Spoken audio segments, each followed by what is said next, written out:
Okay, story number 3, living aboard with Chihuahuas, beginning. That WAH knew how to get around.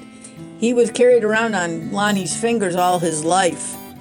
Walking was out of the question for the WAH. He wanted to be carried everywhere. That was his form of transportation. Ciao.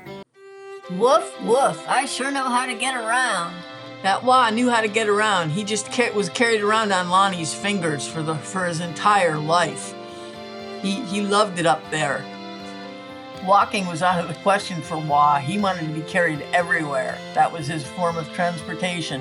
He became Lonnie's best friend. Dogs always communicate through sign language.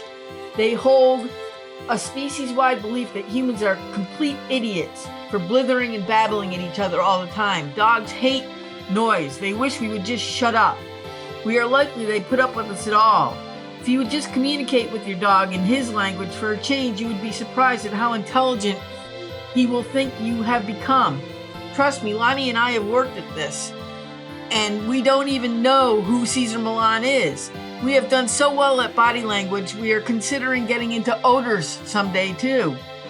Wawa actually learned to speak, but he only learned one word in English. It was the only word he needed to learn. The word Wawa learned was waiter. He stood on the couch. He had never been comfortable on the floor, and yells this word whenever he wants anything. This happens frequently. Speaking of the couches, the WAH rapidly rose to the level of expert where couches are concerned. He lived all his life on various couches all over the world. Chi and the WAH are very well traveled, you see. They have visited every state in the United States, including Alaska and Hawaii.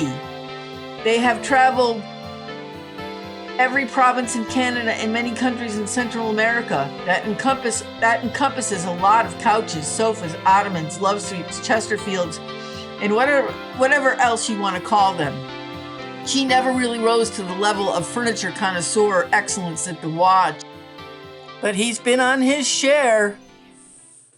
Story number 3, end part 1, living aboard with Chihuahuas. Chi never really rose to the furniture connoisseur that the WAH did, but he's been on his share of them. He goes all over the place on couches. He likes to be comfortable too. Ciao.